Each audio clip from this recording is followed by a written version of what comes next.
amaye nka data umuntu bita The Ben yego mu ntara naturusha umufana nzava muri entertainment njya guhinga.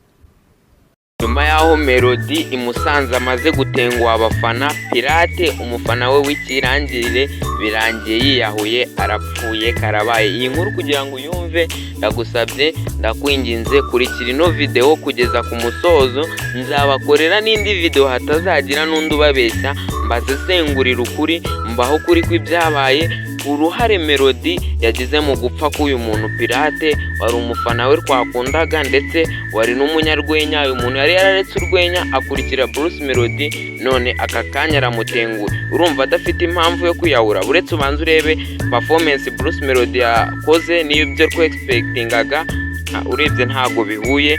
Urebe niyo The Ben yakoze, maze urebe koko niba uno muntu yari afite impamvu yo kwiyahura. Iby'urupfu rwiwe twebwe ntibitureba, turareba success y'umuhanzi wacu. Abakunzi ba The Ben mwegere hino, aba Melodie nimushake murira yo kwarika.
Abantu mwakunze Pirate nanjye naramukunze muri Gen Z, muze kumbwira ngo amakuru ye yose.